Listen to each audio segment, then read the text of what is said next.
So you want to run a split test on an email that you are sending out to your list, but this email is scheduled to go out in your contact's time zones and not at one specified time. So you want this message to go out at, say, 9 a.m. for everyone in their own individual time zone. So everyone is going to receive this message at 9 a.m.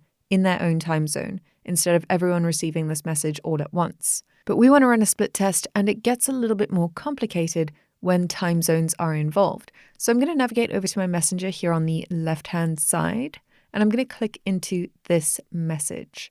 And if I come here to my schedule and I set this to the contact's time zone, this message is now scheduled to be sent out at 4:30 in each individual time zone. But we are running a split test, so how is this going to work? So if I come here to my settings, you'll see that I've got a sample size of 20%, an evaluation period of 2 hours. For simplicity's sake, I'm just going to make this 1 hour. And so what is going to happen is our first time zone is going to roll around. 4:30 hits, and we are going to send out these split test emails to everyone in that time zone. If that 20% hasn't been reached within that first time zone, we're going to wait till the next time zone rolls around and then send out the next batch of emails.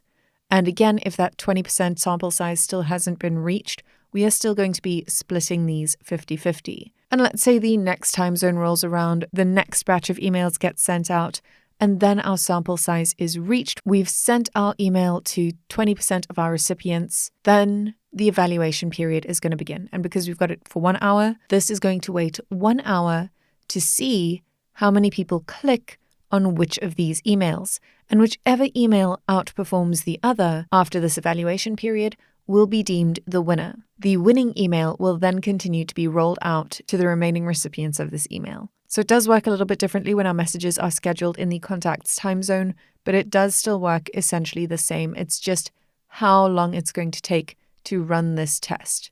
So the evaluation period is only going to start after that 20% sample size has been reached. So it could take a number of hours for this sample size to be reached because we are sending out in the contact's time zones, and we need to wait for the time to pass for this sample size to be reached. So that is how split testing works when it comes to sending out messages in your contact's time zones.